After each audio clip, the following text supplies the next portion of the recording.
신약성경 로마서 6장 12절 13절입니다. 로마서 6장 12절 13절 지난주에 이어서 계속 말씀을 전하도록 하겠습니다. 우리 같이 12절 13절 같이 한 목소리로 읽겠습니다. 그러므로 너희는 죄가 너희 죽을 몸을 지배하지 못하게 하여 몸의 사욕에 순종하지 말고 또한 너희 지체를 불의의 무기로 죄에게 내주지 말고 오직 너희 자신을 죽은 자 가운데서 다시 살아난 자 같이 하나님께 드리며 너희 지체를 의의 무기로 하나님께 드리라. 아멘. 죄가 너희를 지배하지 못하게 하라. 두 번째, 죄를 이기는 길입니다. 죄를 이기는 길. 죄의 목표는 우리의 몸을 지배하는 것이다. 죄의 목표는 우리의 몸을 지배하는 것입니다. 죄가 우리의 몸을 지배하면 우리의 몸은 죄의 무기가 된다는 겁니다. 그러니까 무기로 삼기 위하여 사람의 몸을 지배하려고 합니다. 그래서 이 죄가 그 목표, 사람의 몸을 무기로 사용하기 위하여 몸의 지배권을 얻기 위하여 하는 첫 번째 그 공작의 시작이 바로 몸의 사욕을 통제하는 것이라는 겁니다. 몸의 사욕.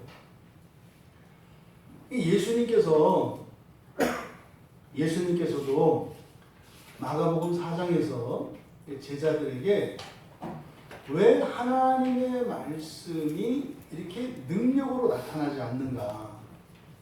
말씀을 듣고 말씀을 읽고 말씀을 깨닫는데 그 말씀의 능력이 왜 삶 가운데 나타나지 않는가?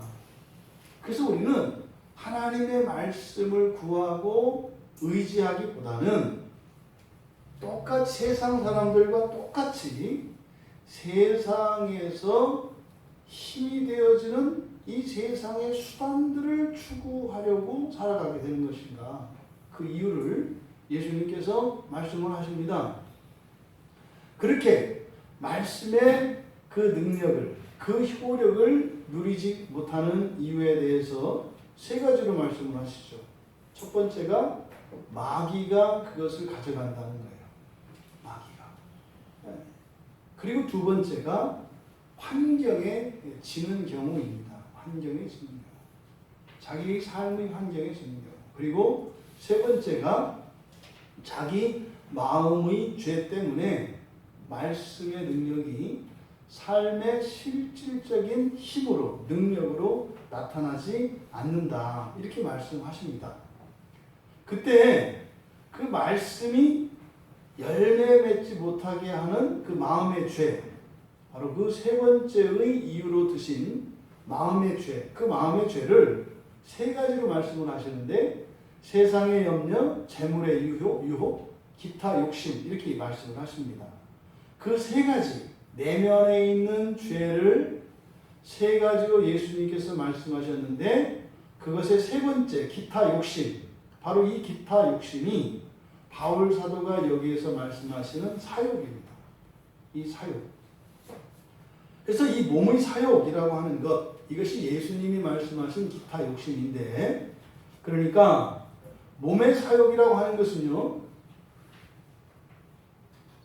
마귀가 이 죄가 사람을 무기로 삼기 위한 그 도구이기도 하고, 또 한편 이 사욕이라고 하는 것은, 이 몸의 사욕이라고 하는 것은 하나님의 말씀을 통해서 우리에게 공급되어지는 은혜를 차단하는 이 도구라는 거예요.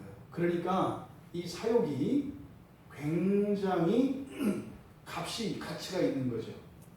만약에 이 몸의 사욕을 잡기만 하면 하나님께서 공급하시는 은혜를 차단해요. 그러면 이거는 포기만 하고 있으면 죽은 목숨이에요.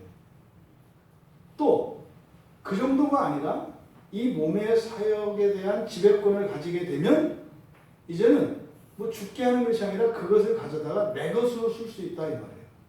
이게 지금 12절에서 이야기하고자 하는 바입니다. 지난주에도 먼저 말씀드렸던 것처럼 이 사욕이라고 하는 이 에피투미아라고 하는 이 말은 우리말 성경에 욕심이라고도 번역되어 있고 탐심이라고도 번역되어 있고 소욕 또는 정욕이라고도 번역되어 있습니다. 똑같은 단어입니다. 근데 이 사욕이라는 이 말이 가지고 있는 사전적인 의미는 간절한 욕망이에요. 무엇인가에 대한 간절한 욕망. 이게 사욕입니다. 그러니까 이 사욕이라는 말은 뭔가가 간절히 되고 싶은 거. 이게 성취욕이겠죠. 명예욕이겠죠. 이런 겁니다. 또 뭔가를 간절히 가지고 싶은 것. 이게 소유와 또 관계되어 있습니다. 가지고 싶은 것. 또 무언가를 간절히 하고 싶은 마음. 이 하고 싶은 마음은 주권이고 지배욕입니다. 이 주권에 대한 그래서 내가 하고 싶은 것은 마음대로 하고 싶은 이런 열망이 있습니다. 이게 사욕입니다. 근데 이 사욕 자체는 가치 중립적인 겁니다. 나쁜 게 아니에요. 이 사욕이라고 하는 것은 인생을 열심히 살게 하고 능동적으로 적극적으로 살게 하는 아주 중요한 힘입니다. 이것이 없으면 그런 열심과 적극성과 이런 능동적인 그것이 사라집니다. 그러니까 이 사욕이라고 하는 것은 어디에 무엇을 위하여 어떻게 쓰이냐에 따라서 이것은 선할 수도 있고 악할 수도 있는 겁니다. 그러니까 신앙 안에서 우리가 하나님을 알아가고자 하는 것 여기에도 절대적으로 필요한 게 사욕입니다. 예, 기도를 하고 싶고 하나님을 알고 싶고 하나님의 은혜를 더 누리고 싶고 하는 이런 겁니다. 나의 인생을 하나님의 은혜 안에서 변화시키고 싶은 이런 것들이 더 나은 인생을 추구하고 또 하나님 나라를 소망하며 그 나라를 위하여 끝까지 포기하지 않고 살아가게 하는 힘 이것이 사역입니다. 이 간절한 욕망 이것은 반드시 필요합니다. 근데 이 힘이란 말이에요. 그러니까 갈 수 있는 힘, 가게 하는 힘이에요. 근데 이것이 방향이 바뀌면 이제 문제가 되는 겁니다. 그래서 이 사욕이 악한 목표를 갖게 되면 이 사욕으로 말미암아 잔인함과 이런 포악함과 극악함이 나타나게 됩니다. 이것은 죄를 향하여 치닫는 그 정도가 그게 치닫는다 이런 말입니다. 따라서 이 일이 하나님의 선하신 뜻을 따라 하나님을 향하여 이 사욕이 움직인다면 너무나 중요하고 너무나 가치 있는 것이죠. 근데 만약에 이것이 하나님을 적대시하며 마귀를 향하여 죽음을 향하여 이 사욕이 사용이 되게 되면 이것은 정말 그냥 그 제동 장치가 끊어진 전차가 질주하는 것과 같이 됩니다. 그래서 바울 사도가 12절에서 말하고자 하는 바는 뭐예요? 몸이 원하는 것을 다 들어주면 절대로 안 된다. 몸이 원하는 것을 들어주면 절대로 안 된다. 어떻게 해야? 분별해야 한다는 거예요. 왜요? 하나님도 이 사욕을, 몸의 사욕을 통하여 생명으로 나아가게 하고 마귀도, 죄도 이 사욕을 이용해서 은혜를 소멸시키고 죄를 채워서 사망을 향하여 달려들도록 하는 것이 이 사욕이기 때문입니다. 그래서 절대적으로 우리의 육신이 원하는 이것을 아무 생각 없이 따라서 가다가는 이것을 우리는 멸망을 향해서 가게 되어 있습니다. 그래서 절대적으로 우리에게는 분별력을 필요로 합니다. 그리고 자신의 몸에 대한 통제권을 가지고 있어야 합니다. 이것이 너무 지나치면 금욕주의로 갈 수 있습니다. 절대 이것은 몸을 학대하거나 몸의 즐거움과 편안함을 멀리하라 이런 뜻이 아닙니다. 도에 넘치는 것 그리고 경우에 합당하지 않은 것 이런 것들을 이야기하는 것입니다. 그래서 진정한 몸의 필요와 그리고 이 몸의 사욕을 잘 구별할 수 있어야 합니다. 죄가 주는 사욕을 말이죠. 그래서 우리의 몸의 질서를 잘 유지해야 돼요. 이 몸의 질서를 유지하는 게 뭡니까? 첫째는 건강이고요.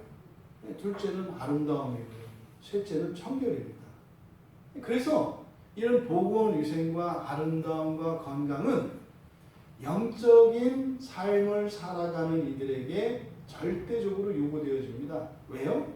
이 몸이 죄의 도구가 될 수도 있고 의의 도구가 될 수도 있기 때문입니다. 그래서 이것을 잘 살펴야 하는 것입니다.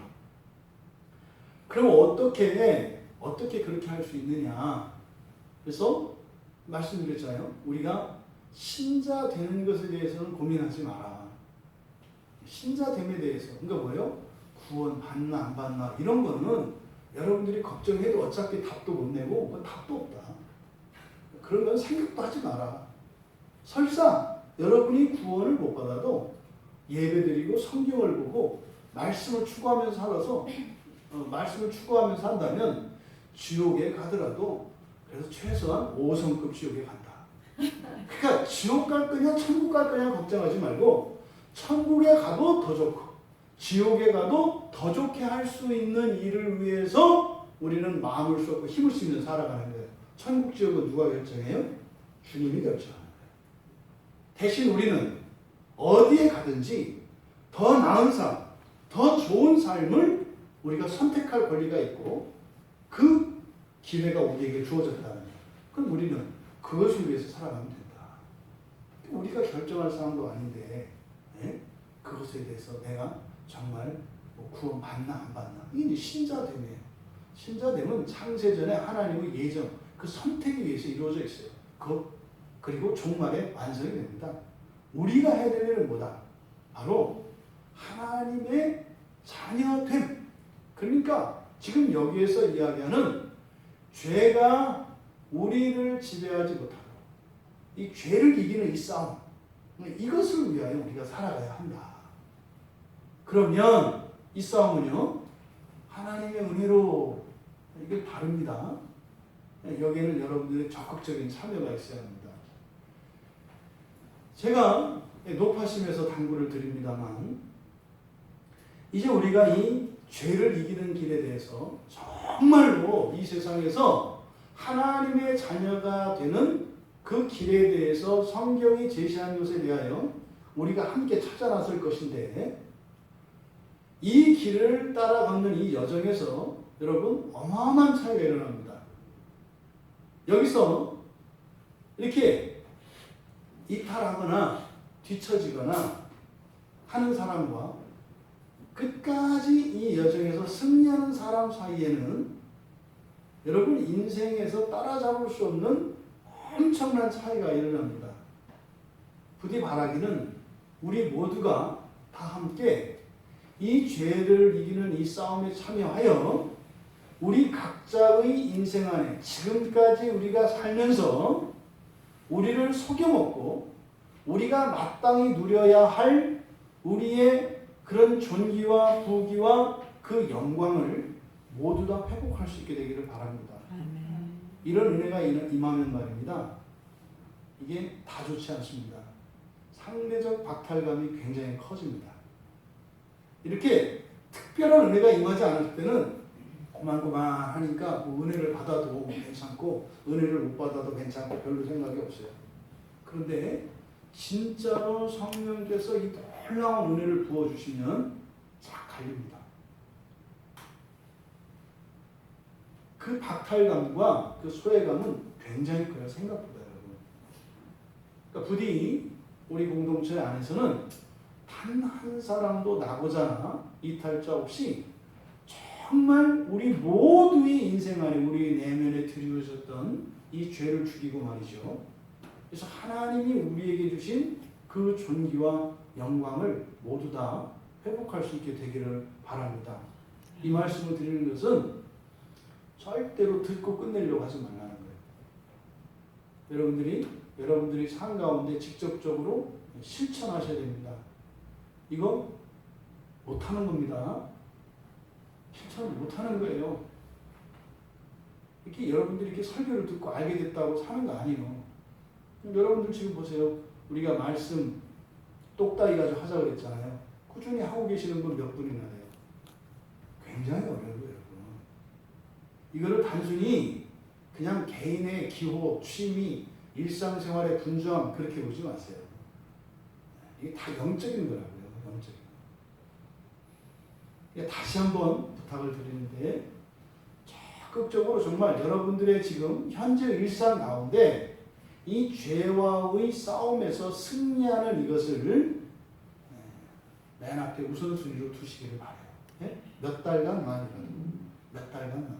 그래서 하루 종일 여러분들이 살아가실 때 여러분 인생에서 여러분을 가지고 놀았던 이 죄를 잡아내는 그 일에 여러분들이 신경을 쓰고 마음을 쓰고 구체적인 실천이 있어야 한다고 말씀드리는 거예요.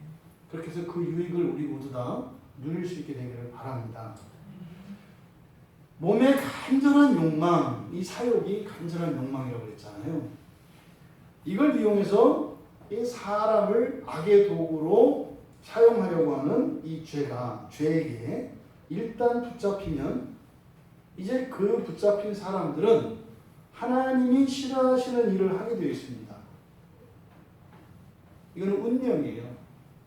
하나님이 싫어하시는 일이라고 해서 이게 벌 받을 일 뭐 이렇게 생각하지 마시고 그것은 여러분의 생명과 여러분의 존재와 신분과 명예에 해가 되는 일들을 열렬히 하게 된다는 거예요. 심지어 그걸 자랑으로 삼습니다. 여러분 조심하세요. 죄는 이렇게 부정적이고 나쁘고 이렇게 생각하시면 안 된다는 거 아시죠? 그죠? 절대로 죄는 그런 식으로 여러분에게 자리 잡고 있지 않습니다. 여러분이 알고 있는 여러분의 어떤 인격적인 부분이나 여러분의 자질이나 그 어떤 것의 결함, 그걸 말하는 거 아니에요. 그거는 다 알아요. 그거 얘기하는 거 아니에요, 이거는. 이거 아직 여러분들이 깨닫고 있지 못하는 것을 얘기하는 거예요. 내가 이것은 죄다라고 아직 인식되고 있지 않은 이런 것들을 지금 대상으로 하는 것이 또 이렇게 오랫동안 내가 못 고쳤다고 이번에 또 이걸 끝내라고 하는 이 얘기는 아니에요. 그 얘기가 아니에요. 그 얘기. 아직까지 내가 모르고 있는 나에게 들키지 않고 있는 파악되지 않은 그 죄 그것을 말하는데 그것은 뭐다?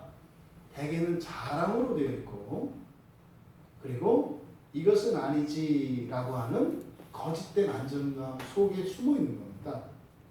그러니까 이 죄는 나에게 유익이 되는 것이 아니라 내 딴에는 나의 유익을 위해서 그렇게 한다고 하는데 결과적으로는 나에게 해가 되는 일이다 이 말이에요. 그래서 여기에 이제 걸려들면 그 악한 사욕을 채우기 위해서 끌려갈 수밖에 없어요. 그래서 그걸 깨닫고 이게 선한 열정을 가지고 이렇게 살려고 해도 결과는 항상 악한 결과가 나옵니다. 그러니까요, 미치는 거예요. 나는 선한 의도를 하는데 항상 결과가 나빠요. 보세요. 나는 선한 동기를 가지고 했는데 결과는 항상 나쁘게 나온다고요. 그럼 어떻게 되겠어요? 그러니까 거기서 몸부림하고 이렇게 해서 될 일이 아니에요.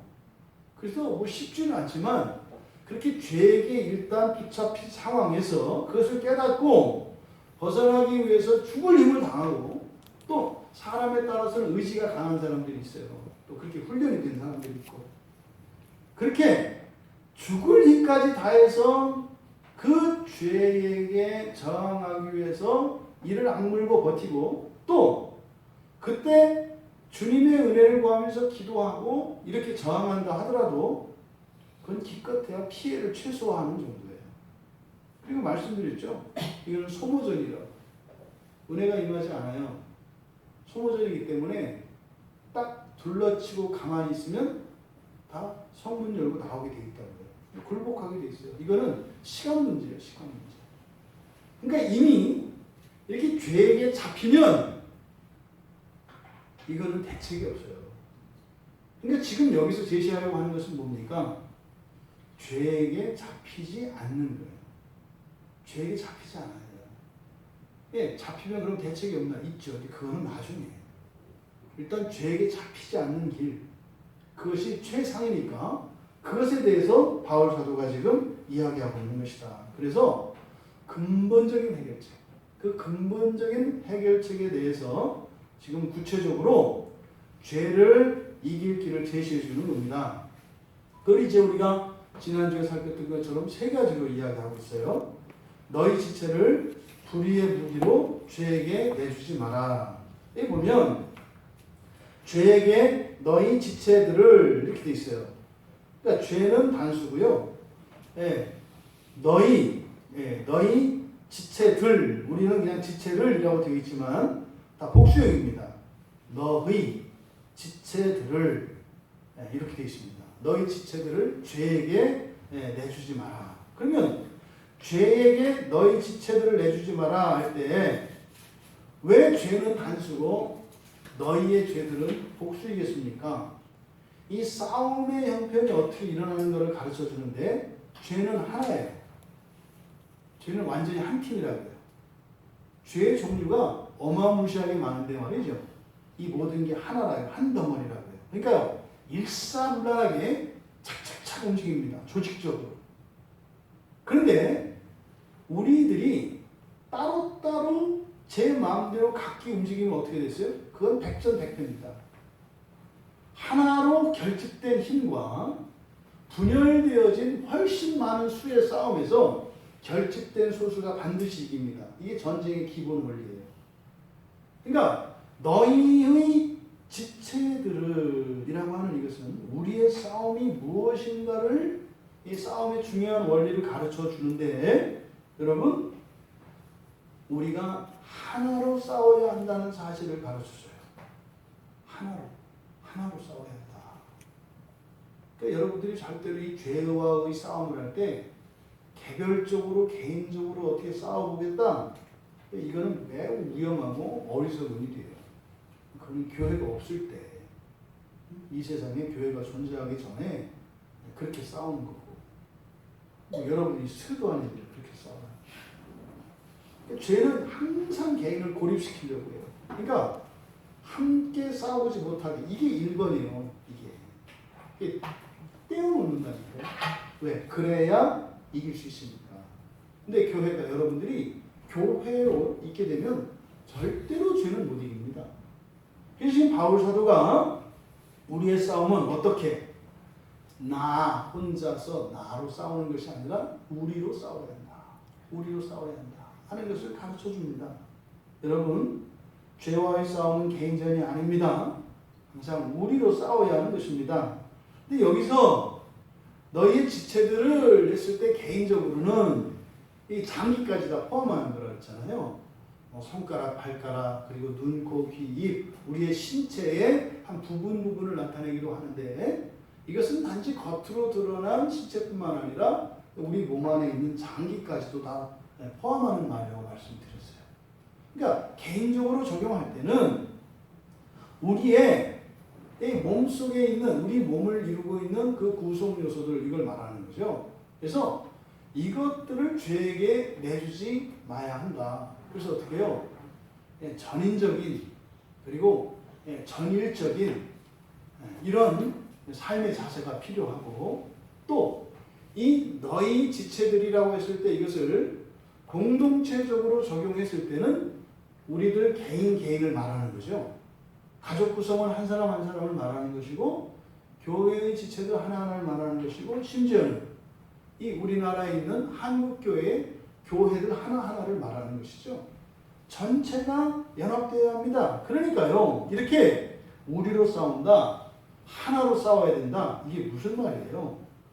자기 자신에게 있어서는 모든 지체들 내 몸의 모든 기관들, 모든 것들 하나하나를 면밀히 늘 깨어서 항상 살펴야 한다는 것이고 또 공동체적으로 적용을 할 때는 나만 이렇게 할 것이 아니라 항상 주변의 지체들에 대해서 관심을 가지고 그들과 함께 해야 될 것을 말하는 거예요. 이것이 너희들이 너희의 지체들을 죄에게 내주지 마라, 지지 말라는 거예요. 우리가 이렇게 공동체로 하나 되어 이제 싸움에 임해야 한다 하는 것을 가르쳐주고, 두 번째로 내주지 말라 그랬어요. 내주지 말라. 내주지 말라. 이게 무슨 말입니까? 넘겨준다는 거거든요. 죄는 절대로 신자를 지배할 수 없습니다. 심지어 불신자도 기가 센 사람들은 죄가 지배하지 못합니다. 그래서요, 교회 밖에도 인격적이고 도덕적인 선을 추구하면서 살아가는 사람들이 있어요. 의지가 강한 사람들이죠. 이런 사람들이 안 넘겨주면 절대로 귀신 마귀도 어떻게 못해요. 이 사람이라고 하는 존재는 예수를 믿고 안 믿고를 떠나서 존재론적으로 천사보다 우월한 존재입니다. 물론 지금 현재 이런 능력 면에 있어서는 천사에게 뒤져요. 하지만 이 지배권은 절대로 강제적으로 힘으로 빼앗지를 못해요. 넘겨주기 전에는. 그러잖아요. 아무리 나라를 빼앗기고 식민 상태에 있어도 말이죠, 굴복하지 않은 식민들은 정복할 수가 없어요. 절대. 그런데요, 아무리 힘이 없어도 상대방이 굴복하는 사람들은 완전히 정신까지 지배할 수 있어요. 이게 굉장히 중요합니다. 이게 지금 죄가 절대로 신자를 지배할 수 없을 뿐만 아니라 사단 마귀도 사람의 주권을 가져갈 수 없어요. 그렇게 되려면 어떻게 되는 거예요? 내줘야 되는 거예요. 그러니까 절대로 내주지 마라. 여러분, 죄는요, 신자를 속입니다. 그리고 겁을 줍니다. 그래서 속여가지고 이런 명분과 구실들을 줘요. 그러니까 그 죄에 빠질 수밖에 없는 어떤 구실과 명분과 이런 합리화들을 줘요. 그렇게 해서 그 일을 하는데 어떤 명분을 갖게 합니다. 이거 보십시오. 세상에 나쁜 짓 하는 이런 사람들 다 이유 있어요. 다 명분이 있어요. 다. 속아서요, 속아서. 또 하나 뭐예요? 그렇게 안 하면 더 위험해질 것 같은 이 겁을 주는 거예요. 이게 감압이죠. 이게 죄가 신자들을 속이는 방식입니다. 존말할 때 주지, 안 주면 이러네 이럴 때 그냥 줄래? 맞고 줄래? 여러분 같으면 그냥 줄래요? 맞고 줄래요? 그냥 주는 게 맞지. 아니 그냥 줄래? 뭐 맞고 줄래? 그러면은 그냥 주지. 말려 들어가면 안 되는 거예요. 그냥 줄래요? 그냥 줘. 이렇게 하면 이게 또 법적으로 나온 문제가 없어요. 죽어도 안 줄래요? 그러면 안 뺏기는 거예요. 죽어도 안 줄래요? 그러면. 근데 그런 식으로 이게 말도 안 되는 질문을 한다고요. 그냥 줄래? 맞고 줄래? 가만히 생각하고 또 그냥 주는 것과 맞고 주는 거 생각하니까 어차피 줄 거라면 안 맞는 게 낫겠네. 그냥 줄래요? 정답 줘. 이게 주고 했는데 정신이 이상한 거죠. 이게 뭐지? 절대 여러분들이 내어주지 않으면 뺏지 못합니다. 뺏을 수 있는 게 아니에요. 잊지 마세요, 여러분. 근데 이게 우리 안에 이렇게 각인이 되어 있어서 지금 이렇게 이야기를 해도 여러분이 실제 상황에 맞닥뜨리게 되면 줘버려요. 왜요? 겁나거든요. 목사님, 자기가 안 맞으니까 자기가 골목으로 끌려가고 안 주게 돼요. 그냥 겁나고 떨더라도 눈 딱 감고 안 줘. 이렇게 하면 눈 떠보면 없어졌어요. 절대 속지 마세요. 그러니까 여러분이 포기하지 않고 끝까지 죄에게 넘겨주지 않는다면 여러분들은 절대 불의의 무기가 되지 않습니다. 기억하셔야 돼요. 만약에 에덴 동산에서 이 마귀놈이 하와를 찾아왔을 때 이런저런 얘기를 해도 말이죠.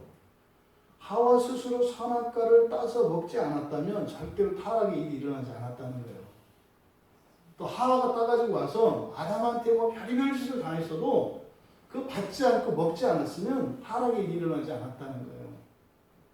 근데 아담과 하와 사건은 이거는 옛날 얘기가 아니라 오늘 우리 하루의 삶 속에서 우리들에게 일어났던 일이에요. 아담과 하와는 우리라고요. 우리. 그리고 아담과 하와를 찾아갔던 사탄은 오늘 이런 귀신들을 보내서 말이죠. 또 그 죄의 도구들을 보내서 말이죠. 우리들을 끊임없이 그렇게 유혹하고 협박하면서 신앙을 버리고 그렇게 살게 했다고요. 그래서요. 많이 줬어요. 오늘 하루도. 많이 내준다고요. 우리 인생 안에 이런 일들이 계속 일어나는 거예요. 여러분, 그럼 어떻게 해야 되겠는가? 이것을 근본적으로 여러분들이 바꾸기 위해서는 가장 먼저 지난날 우리들이 행했던 실수, 이런 잘못들의 1차적인 책임은 모두 나에게 있다. 이걸 인정해야 돼요. 100% 책임이다. 이 얘기하는 게 아니에요. 핑계를 못하게 하려고 하는 거예요. 그냥 100% 내 잘못이다. 이걸 인정하라는 거예요. 예, 처녀도 뭐 이렇게 할 말이 있다는데 있죠. 많아요. 이야기할 거 많아요.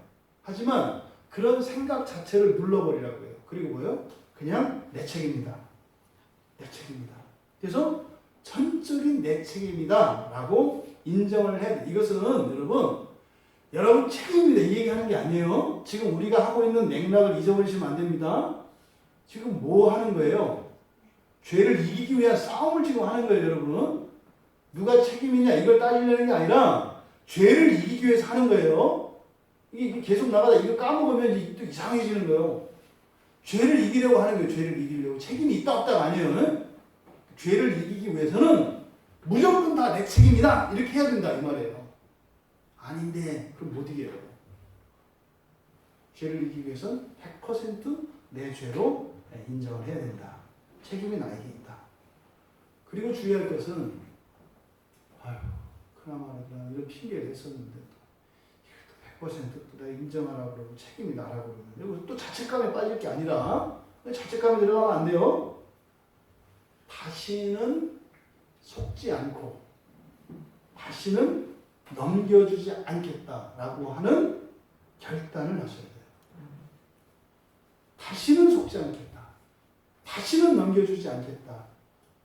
이 결단을 여러분들이 하셔야 돼요. 행동하라는 게 아니에요. 결단이에요. 결단을 해도 막상 그 상황에 부딪히면 겁나고 말이죠. 이런저런 생각 넘어질 거예요. 그런데 결단하고 나면 한 번, 두 번, 세 번 반복하면 반드시 이기게 돼 있어요. 결단을 하셔야 돼요. 그리고 우리의 힘으로는 안 돼요. 오늘의 내가 증거예요. 그러니까 뭐가 필요해요? 하나님의 은혜가 필요해요. 힘이 필요하다고, 힘이. 그러니까 은혜의 방편을 끝까지 붙들겠다고 다시 말하셔야 돼요. 그래서 더 큰 은혜를 끌어들이기 위한 그 은혜의 방편을 실천하는 그 도전을 지금 즉시 하셔야 돼요. 여러분들이 취향대로 하시면 돼요. 성경을 읽든 설교를 듣든 성경 암송을 하든 찬양을 하든 여러분들이 정하셔야 돼요. 그건 어떤 것을 해야 되나요? 그냥 마음대로 정하세요. 마음대로 정하세요. 네, 여러분 잘 아시잖아요. 기본적으로 은혜의 방편이면 말씀이에요. 말씀이면 성경을 보는 거 또는 설교를 듣는 거 또는 성경 공부를 하는 거 네, 또 이런 교리서적 같은 거 읽는 거 네, 이게 다 말씀이에요. 여기.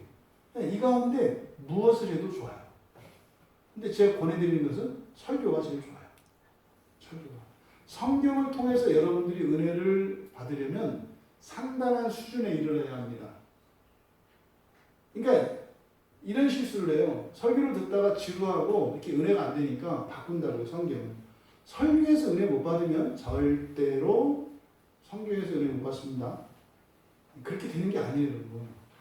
성경이 이렇게 읽는다고 읽히는 책이 아니에요. 많이 읽어봤잖아요. 그렇게 되는 게 아니라니까요. 그래서 1차적으로 여러분들이 말씀의 은혜를 받으려면 설교의 관문을 넘어야 돼요. 근데 사실은 이 설교의 관문이 영적인 싸움이 여기서 일어나요. 귀신이 귀를 막아버린다고요. 그리고 이 죄가 머리를 멈춰버려요. 그리고요, 과거의 경험들과 이런 것들을 통해서 너는 안 되라고 스스로 정죄해버려요. 그러니까 어떻게 해요? 머리를 안 돌아가게 해버려요.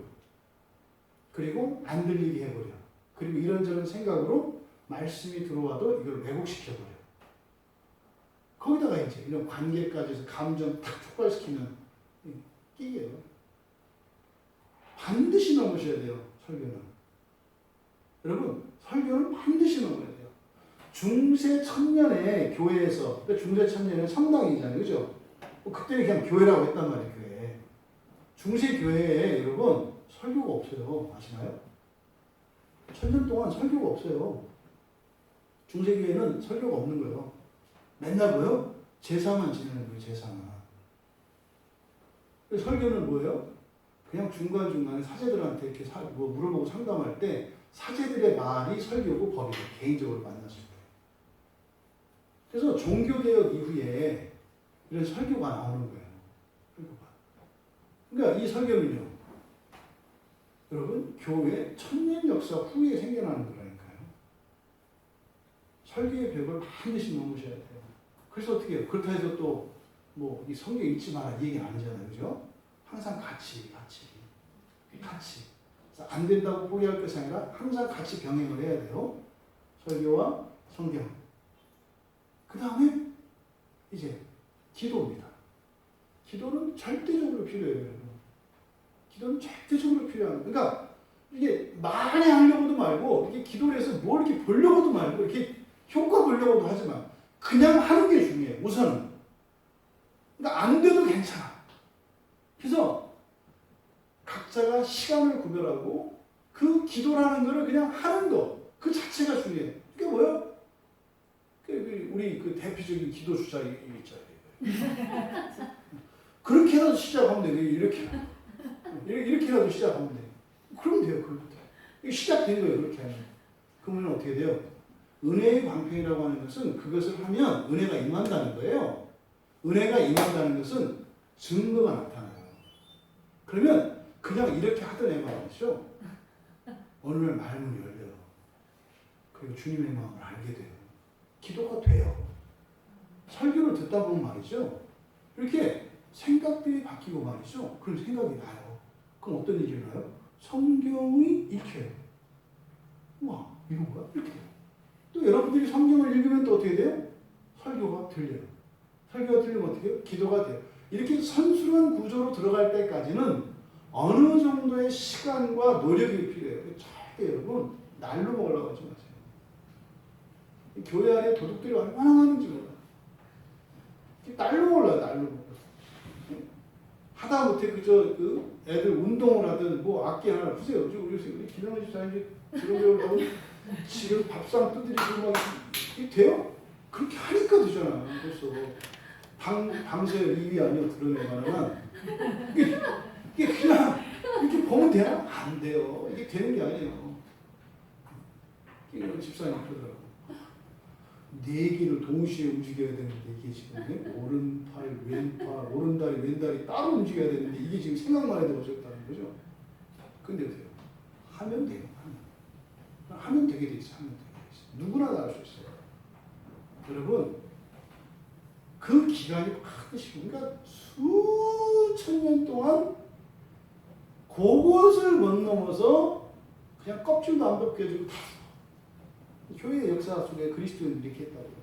넘으실 수 있는 여러분들이 그래서 말씀과 기도의 장벽을 넘으셔야 돼요. 넘으셔야 돼요. 그래서 그 은혜가 실제적으로 공급되는 그러면 해라마라 할 거 없어요. 무슨 일이 생기면 알아서 하나님한테 부탁하고 또 하나님과 합의 보고 해 이렇게. 그렇게 하면서 문제 해결하고 또 얘기하고 이렇게 되는 거예요. 근데 아무나 되는 게 아니에요. 딱 될 때 있어. 처음에. 맨 처음에 왔을 때는 그거 안 해도 대충 이렇게 한 번만 해도 이렇게 스쳐도 막 돼. 내가 또 이렇게 특별한 사람인가? 다 우리 그렇게 생각했어. 다 했어. 근데 그거는 그래서 마치 그 어머니 뱃속에 있을 때 그 탯줄로 이렇게 영양 공급해 주는 것 같고, 딱 응애하고 태어난 뒤는 어떻게 돼요? 제가 코로 숨 쉬고 제가 먹어야 된다고요. 그때도 여전히 뭐 탯줄 내듯이 링거 주세요. 이제 태어난 지 일주일 된 애가 뭐 탯줄 대신 링거를 주시오. 그렇게 되는 게 아니에요. 반드시 넣으셔야 돼요. 그러니까 포기하지 마세요. 이건 넣으셔야 돼요. 이거 안 넣으면 평생 얘기예요. 평생 얘기. 그 은혜의 방편을 여러분 어떻게 해라? 도전해라. 시작을 해라. 괜찮다. 그리고 찬양. 찬양도 은혜의 방편. 왜? 찬양이 기도니까. 찬양이 기도니까. 그래서 이렇게 말씀과 기도와 찬양이라고 하는 이 은혜의 수단을 정기적으로 여러분들이 하시라는 거예요. 근데 이것의 모든 은혜의 방편의 기본이 뭡니까? 예배예요. 예배에 빠지면 일본말로 나가리.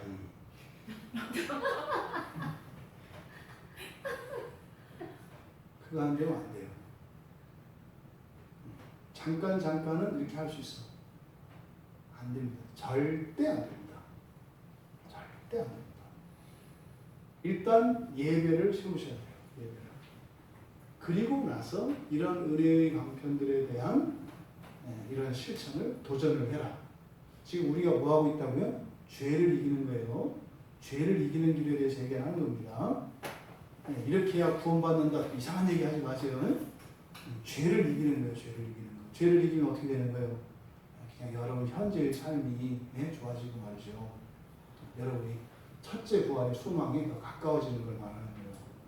또 그냥 여러분만 사는 게 아니에요. 여러분의 인생의 어떤 삶이요? 사람을 살리는 삶으로 가는 거예요. 이게 죄를 이기는 거예요. 나는 그냥 나를 위해서 살았는데 내가 살아온 그 삶의 여정 속에 있었던 내 주변 사람들이 나 때문에 막 살아나. 네? 옛날 그랬어요. 우리나라 어려울 때. 그래서 그 무연탄 때울 때 열도 그죠?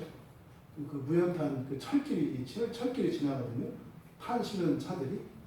그럼 이 탄 실은 차들이 막 지나니까 막 덜컹덜컹 하니까 그 철로 주변에 가면 무연탄이 막 떨어져 있어요.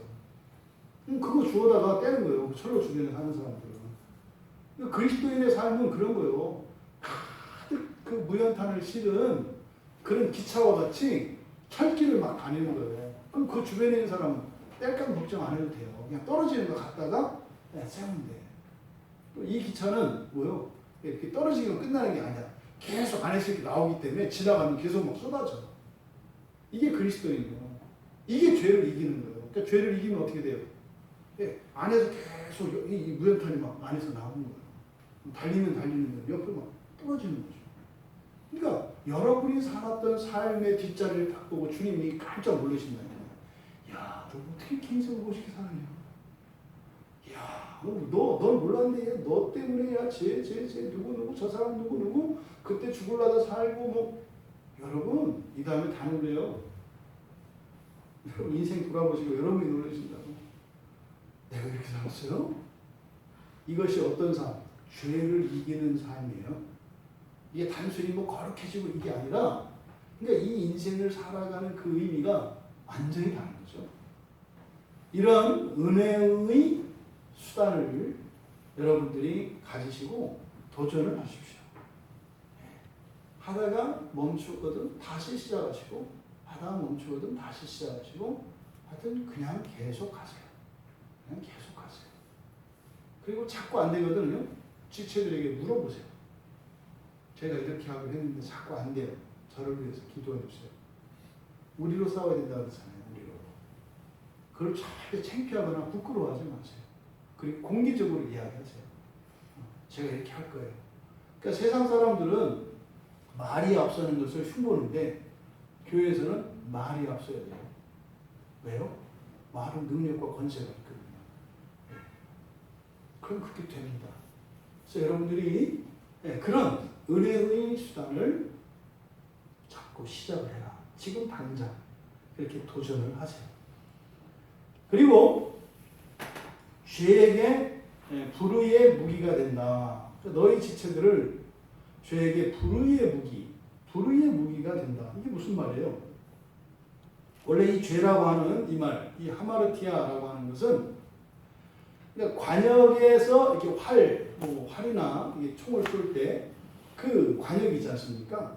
거기에 정중앙을 제외한 나머지가 다 죄예요. 그러니까 예를 들어서 활을 쐈을 때 딱 백중했을 때 정 가운데 딱 맞히는 것을 제외한 나머지는 다 죄라고요. 그러니까 공간적인 의미에서 보면 백중을 제외한 나머지 공간이 다 죄예요. 그러니까 누군가가 활을 쏠 때 죄를 짓지 않을 수 있는 가능성은 거의 없어요. 다시 말해서 백발백중으로 그 정중앙을 맞출 수 있는 가능성 없어요. 왜? 관역이 5km 바깥에 있거든요.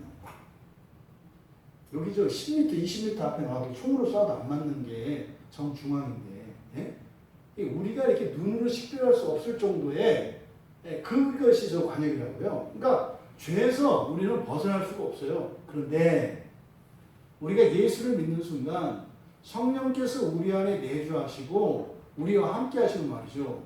5km가 아니라 5,000km까지 볼 수 있는 투시력이 생깁니다. 그리고 거기까지 활을 땡길 수 있는 힘이 생겨요. 이게 영적인 능력이에요. 그래서 맞출 수 있어요. 맞출 수 있다 해서 계속은 아니에요. 맞출 수 있다. 어떻게 돼요? 계속 여러 번 쏴서 이제 연습을 해야 되는 거죠. 이 죄라고 하는 것은 뭐다? 정중앙에서 벗어나는 것. 이게 다 죄다. 그래서 죄라고 하는 것은요, 제 몫이 없는 거예요. 몫이 없는 것이고 손실이고 결핍이고, 그래서 죄를 결핍이다 이렇게 얘기하는 거예요. 그러니까 중앙에 맞지 않으면 다 소용없는 거예요. 다 쓸데없는 화살이에요. 손실이에요.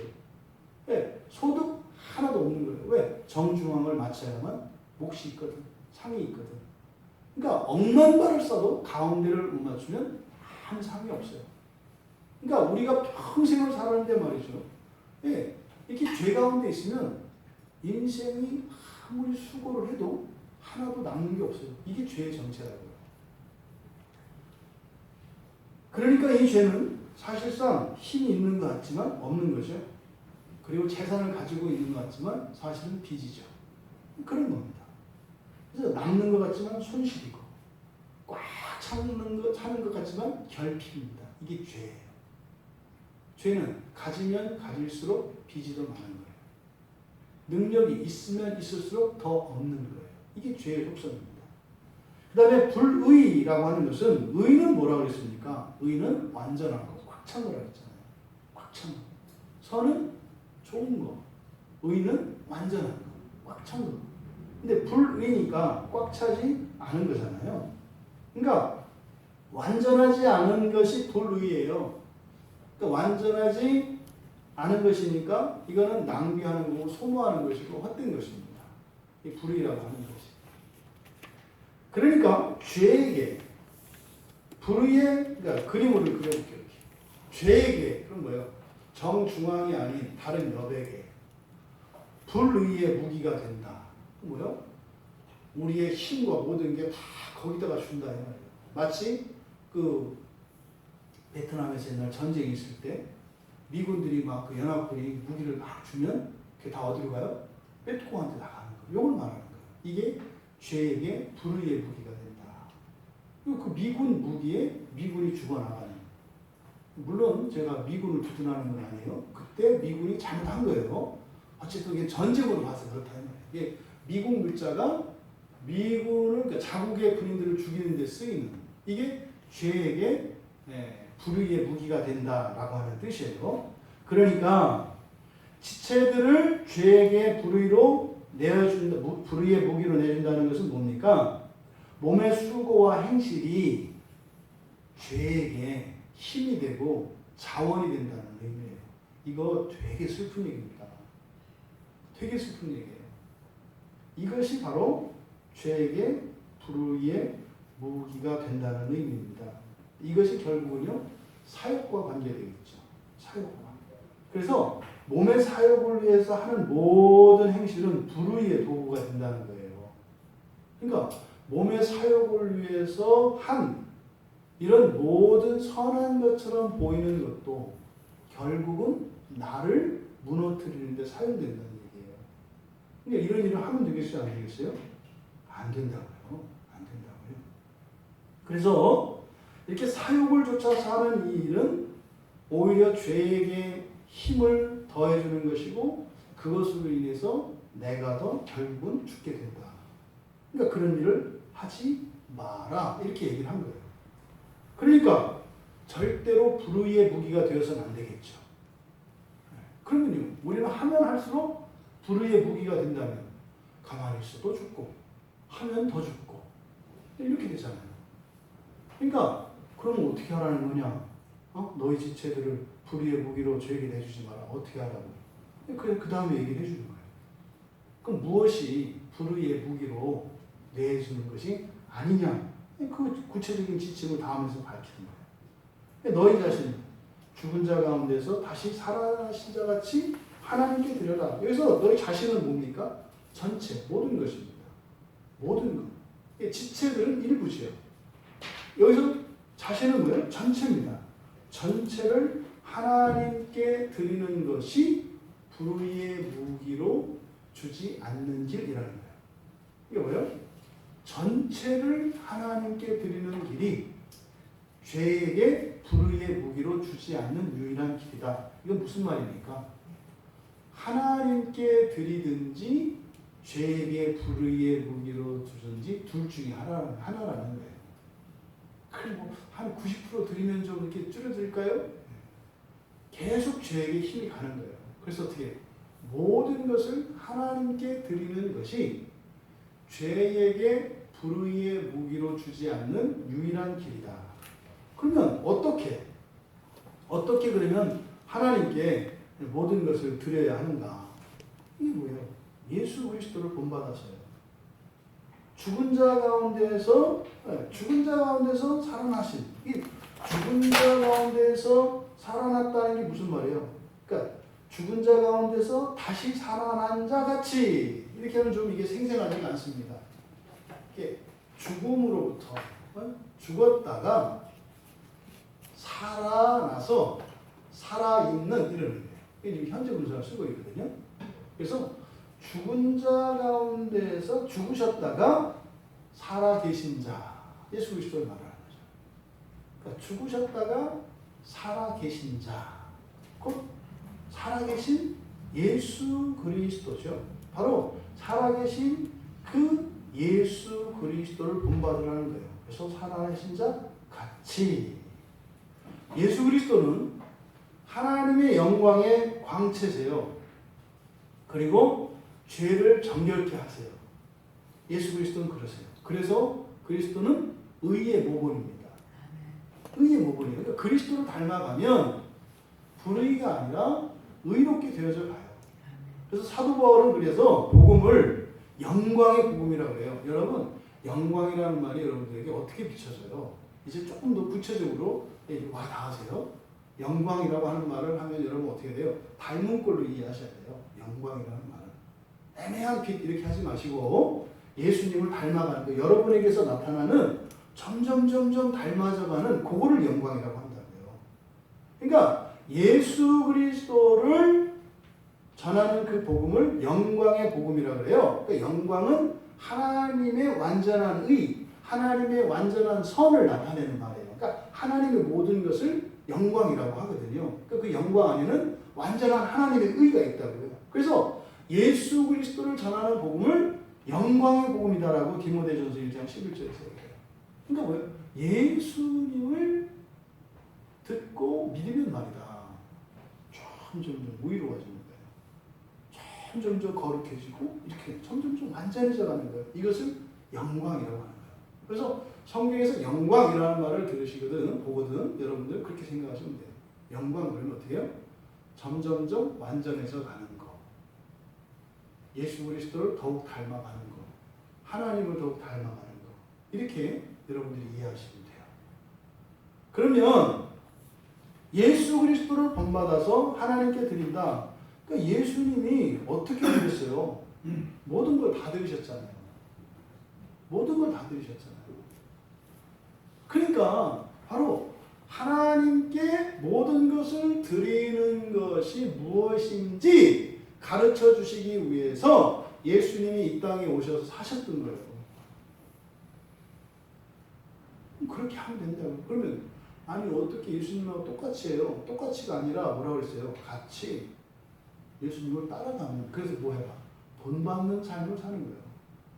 여러분들이 예수 그리스도를 본받는 삶을 살면 그게 여러분의 모든 것을 하나님께 드리는 거예요. 그러니까 하나님께 모든 것을 드려라. 이 말은 뭡니까? 자신의 인생을 몸의 사역을 위해서 살지 말고 예수를 닮아가는 삶을 살아라 라고 하는 말씀인 거예요. 이것을 바울사도가 뒤에 로마서 13장에 가면 로마서 13장 12절에서는 어둠의 일을 벗고 빛의 갑옷을 입자 그래요. 그러니까 여기서 말하는, 그러니까 13장 12절에서 말하는 어둠의 일은 뭐겠어요? 지금 이 문맥에서 말하는 몸의 사역이죠. 그리고 빛의 갑옷은 뭐겠어요? 바로 우리를 드리고 예수 그리스도를 따라가 살아가는 삶, 이걸 말하는 거죠. 빛의 갑옷이라는 게 이렇게 파는 게 아니에요. 이게 뭐예요? 계속 예수님을 따라서 살아가는 거, 이게 빛의 갑옷이에요. 그러니까 맨날 똑같은 옷을 입고 있으면 그거는 빛의 갑옷 아니에요. 빛의 갑옷은 날마다 변해, 날마다. 이게 빛의 갑옷이죠. 그리고 14절에서, 그러니까 로마서 13장 14절에서 그렇게 이야기한다고요. 오직 주 예수 그리스도를 옷 입고. 빛의 갑옷이 예수 그리스도 옷 입는다. 예수 그리스도 닮아가는 거죠. 그리고 어둠의 일이라고 했던 12절에서 어둠의 일이라고 했던 것을 14절에서는 정욕을 위해서 육신을 도모하는 삶, 이렇게 합니다. 이게 지금 전부 연결되어 있는 거죠. 그러니까 하나님께 모든 것을 드리는 것은 그리스도를 입는 거예요. 그리스도를 입는 거. 이거를요, 고린도전서 6장 20절에서 이렇게 얘기해요. 너희 몸을 하나님을 영화롭게 하라. 예, 여러분, 성경에서 우리가 오해하고 있는 그 본문 중에, 그 말씀 중에 하나가 뭐예요? 하나님께 영광을 돌린다는 말이에요. 우리말 성경에 하나님께 영광을 돌린다라고 번역된 말들이 있어요. 그럼 하나님께 영광을 돌립니다 하면 우리는 뭐예요? 여기 이제 좋은 거, 훌륭한 거를 하나님께 드린다 이거죠. 그래서 뭐라고 기도해요? 하나님, 제가 이번에 100억짜리 공사가 있는데 이 공사를 저에게 엄청난 경쟁이 있는데 그 경쟁에서 딱 이기게 하셔서 내가 그리스도인이다 해가지고 하나님께 영광을 돌리게 하세요. 물론 돈은 제가 쓰고. 이게 영광을 돌린다 그러니까 마치 내가 누릴 것을 하나님께 드리는 것처럼 이렇게 된다고요. 그러니까 이게 옛날 우리나라 유교적 사고방식을 가지고 있는 사람들에게는 그렇게 이해가 돼요. 근데 영광을 돌린다, 하나님께 영광을 드린다 라고 하는 이 말은 영화롭게 한다, 이렇게 말합니다. 하나님께 드린다가 아니라 하나님을 영화롭게 한다. 하나님을 영화롭게 한다. 여러분, 지상을 살아가는 신자들이 하나님을 영화롭게 하는 것이 무엇일까요? 여러분들이 하나님 자녀다워가는 거예요. 다른 사람들이 보고 쟤 하나님 자녀인가 봐. 이게 하나님을 영화롭게 하는 거예요. 우리가 나가면 사람들이 우리가 하나님 자녀인지 모르면 안 돼요. 그렇잖아요. 저 예수 믿는데요. 당신이요? 이렇게 하면 안 된다고. 저 예수 믿어요. 그런 줄 알았어요. 내가 말은 안 했는데 신뢰가 될까봐 얘기는 안 했는데 다르더라고. 이게 영화롭게 하는 거예요. 이게 영광을 드린다 이거예요. 그래서 우리가 하나님께 하나님을 영화롭게 할 수 있는 건 딱 하나밖에 없어요. 여러 가지가 아니에요. 딱 하나밖에 없어요. 뭐예요? 주님 닮아가는 거예요. 하나님 닮은 거. 이거 외에는 없어요, 여러분. 이거 외에는. 이거를 안 할 거예요. 그러니까 고린도전서 10장 31절에 이게 말도 많고 탈도 많고 하나님의 영광을 위하여. 이게 마찬가지예요. 하나님을 영광을 위하여. 여러분들이 얼마나 노예가 됐었습니까? 이 교회에서 과거에 그랬다니까요. 하나님의 영광을 위하여 나의 종이 되라. 이런 일들이 교회의 역사 속에서 계속 있었어요. 이게 뭐예요? 성경을 이렇게 번역을 하니까. 하나님의 영광을 위하여. 이게 하나님의 영광을 위하여가 그런 뜻이 아니에요. 직역하면 그런 거죠. 너희 몸에 하나님의 영광이 나타나게 하기 위하여. 이게 하나님의 영광을 위하여라는 것이 뭐예요? 너희 몸에 하나님의 영광이 나타나게 하기 위하여. 스데반이 돌 맞아 죽는데 나는 억울하오! 안 하고 그 가운데에서 주의 복음을 전해요. 그러면 사람의 모습이 아니에요. 왜요? 자기가 변명하고 자기가 살기 위해서 구명운동을 해야 되는데 그렇게 하지 않고 돌을 던지는 이들을 축복하고 그들을 구원하기 위해서 마지막 순간까지 복음을 전해요. 그게 하나님의 영광을 나타내는 거예요. 또 이렇게 했더니 그럼 또 맨날 또 이렇게 가난하고 얻어맞고 이렇게 살라는 이유는 그 얘기가 아니에요. 그 얘기가. 주님을 닮아가는 것. 이거 외에는 하나님을 영화롭게 하는 것 없어요. 그러니까 하나님의 영광을 위하여 라고 하는 성경의 구절들을 보거든 여러분의 일상과 여러분에게 하나님 닮은 모습이 나타내도록 하기 위하여. 그래서 예수님이 죽으셨다니까요. 그냥 여러분 구원 이렇게 아니라 여러분 하나님 닮아가게 하기 위하여 하나님의 영광을 위하여 여러분들을 위해서 죽으셨다니까요. 이사야 선지자가 얘기한다. 나의 영광을 위하여 내가 너희를 창조하였다 그래요. 무슨 말이에요? 나를 닮아가기 위해서 너희를 창조한 거예요. 이 말이에요. 창조의 시작이라니까요. 그 다음부터 닮아가는 거라니까요. 그래서 하나님의 영광을 위하여 할 때는요. 나에게 하나님의 영광이 나타나게. 영광이 나타난다니까 또 이렇게 아우라 이렇게 하지 마세요. 닮아가는 이상한 것 좀 하죠. 닮아가는 저 여성분들도 뭐 비싼 크림 이거 뭐 마요 크림 이런 거 바르고 다 빛나? 이런 거 하지 마. 여러분들의 행실 속에서 예수님을 닮아가는 거 그걸 말하는 거예요. 세 번째로 너희 지체를 의의 무기로 하나님께 드려라. 너희 지체들을 의의 무기로 드려라. 그러니까 바울 사도는 고린도후서 10장 3절과 4절에서 이렇게 얘기합니다. 우리가 육신으로 행하나 육신에 따라 싸우지 아니하노니. 육신으로 행해요. 몸을 살잖아요 우리가. 근데 육신을 따라 또 싸우지 않는다고 이렇게 얘기를 한다고. 이상한 얘기를 한다고요. 그러니까 육신으로 행하나 육신에 따라 싸우지 않으니 우리의 싸우는 무기는 육신에 속한 것이 아니요 하나님의 능력이다. 근데 그 능력은 어떤 견고한 짐도 무너뜨린다. 이렇게 얘기를 해요. 이 하나님의 능력이라는 것은 뭡니까? 완전한 능력이죠. 그러니까 뭐 의의 무기잖아요. 완전하니까. 불의는 불완전한 거. 그러니까 완전한. 그러니까 의의 무기예요. 하나님의 능력은. 그러니까 여러분들 하나님의 능력 하면 딱 떠오르는 게 뭐예요? 구약까지는 기적과 이사야. 구약에서 하나님의 능력하면 딱 떠오르는 게 뭐예요? 홍해 사건. 그렇죠? 이런 거예요.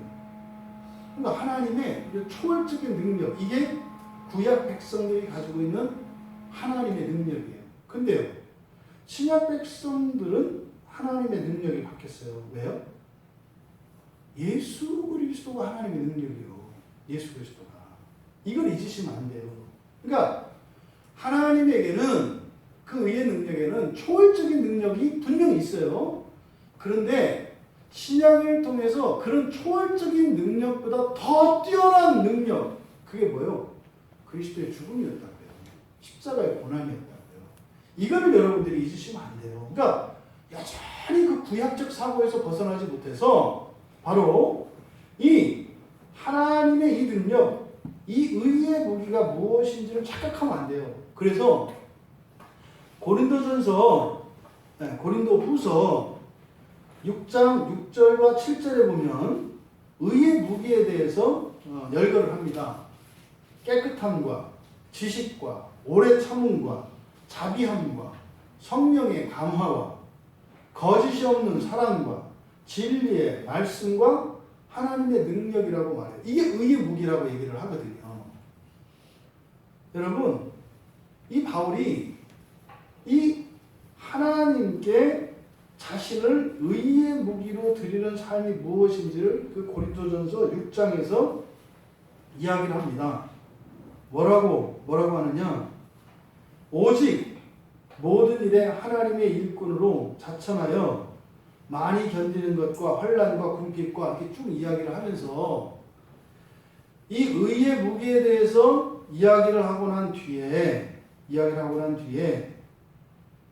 자신이 어떻게 살았는지를 이렇게 정반대되는 대조를 통해서 이야기를 하시는데 그렇게 말을 해요. 영광과 욕됨으로, 악한 이름과 아름다운 이름으로, 속이는 자 같으나 참된 자로, 무명한 자 같으나 유명한 자로, 죽은 자 같으나 이렇게 죽지 않는 자로, 그걸 살아있고라고 하거든요. 또 징계받는 자 같으나 죽임당하지 아니하는 자, 근심하는 자 같으나 항상 기뻐하는 자, 가난한 자 같으나 많은 사람을 부유하게 하는 자, 아무것도 없는 자 같으나 모든 것을 가진 자. 이게 뭡니까? 이 의의 무기라는 게 말입니다. 우리의 삶 속에서는 어떻게 나타나요? 성공과 실패로 동시에 나타나요. 가난과 부유함으로 같이 나타나요. 참된 자와 거짓된 자인 것 같이 같이 나타나요. 이게 의의 무기로 살아가는 자들의 삶의 방식이에요. 세상 사람들이 볼 때는 아무것도 아닌 자 같이 나타나요. 그런데 또 아무것도 아닌 자는 알 수 없는 이상한 사람. 요게 의의 무기로 사는 바로 그리스도인들의 삶입니다.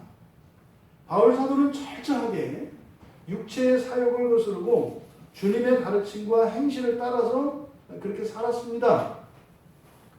그러나 그 길을 걸을 때 심지어 다른 그리스도인들에게조차 조롱거리가 되기도 했고 오해를 받기도 했고 시샘을 받기도 했습니다. 다른 그리스도인들에게조차 말이죠. 그러니까 이 의의 무기로 산다라고 하는 것은 결단코 이 세상에서 영광을 받는 그런 삶이 아니에요. 영광은 뭡니까? 칭찬받고 인정받고 존경받고 그런 게 아니에요. 그렇다고 해서 그게 또 아주 없는 것도 아니에요. 그게 아주 없어. 그럼 그것도 의의 무기 아니에요. 근데 그것으로 꽉 차 있어. 그것도 의의 무기 아니에요. 뭐요? 이 모순적인 이런 상황이 동시에 나타나는 것이 의의 무기로 살아가는 것이다. 이게 바로 하나님께 모든 것을 드리고 의의 무기로 드리는 삶입니다.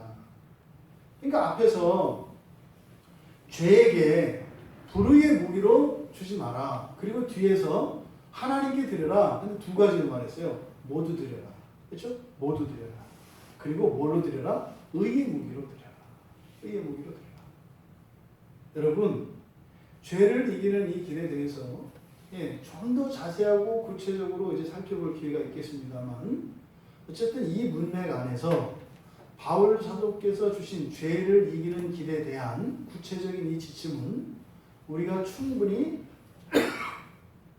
실천적으로 따라 적용할 수 있는 말씀입니다.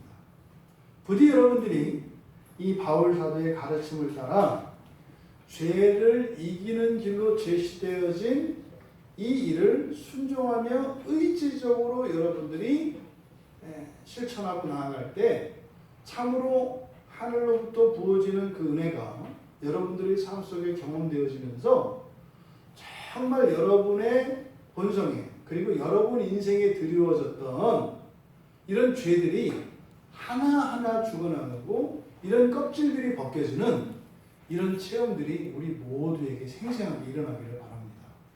여러분, 이 시간차는 있습니다. 어떤 사람은 즉각적으로 그런 일들이 일어날 수 있고 어떤 사람은 좀 더딜 수 있습니다. 근데요, 결단코 포기하지 마세요. 그리고 이것은 우리가 개인적으로 싸우는 싸움이 아니요 공동체적으로 싸운다는 것을 잊지 마십시오. 그러려면 다 같이 우리가 한 마음이 되어야 합니다. 여러분들은 죄를 이기는 이 길을 따라 살기를 원하십니까? 아멘. 저도 원합니다. 저도 제 인생에 비참이 있고 한계가 있단 말이에요. 이대로 살 수 없어요. 넘어서고 싶고 넘어설 겁니다. 그런데 어떻게 해요? 우리 함께. 우리 다 함께. 그 죄와의 싸움에 참여하시고 또 성경을 통해서 우리에게 제시되어진 죄를 이기는 이 길을 따라 우리가 함께 걸으며 그 승리의 찬가를 날마다 함께 부르며 할 수 있는 주님의 한몸된 교회로 그 영광을 누리며 살아가는 우리 모두 되시기를 주님의 이름으로 축원합니다. 아멘. 말씀을 생각하며 우리 잠시 기도하겠습니다. 교리적이고 실천적인 부분이어서 우리들에게 부담이 될 수 있습니다. 하지만 여러분 이것을 의무로 이렇게 법으로 이렇게 받아들이지 마시고 여러분들이 소원으로 시작하시기 바랍니다. 소원으로. 누누이 말씀드립니다만 여러분이 만족하고 있는 현재의 어떤 모습 있지 않습니까? 그걸 능가하는 게 있어요. 여러분 이렇게 부족하고 이런 거 말고 여러분들이 뭐 이거에 대해서 걱정하지 않는 이런 부분, 그런 부분도 훨씬 능가하는 것이 있어요. 여러분의 인생, 주어진 인생 안에 그것과 함께 이거는 내가 감수해야 돼, 견뎌야 돼. 아니요. 절대 그런 비참과 결핍은 여러분들이 감수할 필요 없어요. 과거에 매지 마세요. 그 과거는 뭡니까? 죄예요, 죄.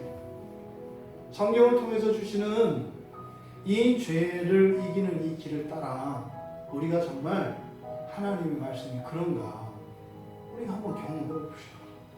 말씀을 따라 그 유익을 누립시다. 하나님, 죄를 이기기 원합니다. 나의 힘으로가 아니라 하나님의 은혜로, 또 하나님의 은혜만으로가 아니라 나의 소원과 나의 자인격적인 참여로 죄를 이기기 원합니다. 그래서 우리가 함께 누리기를 원하고 또 하나님과 함께 누리기를 원합니다. 그래서요, 나만 사는 것이 아니라 나 때문에 다른 사람들이 살아가는 그런 인생을 살기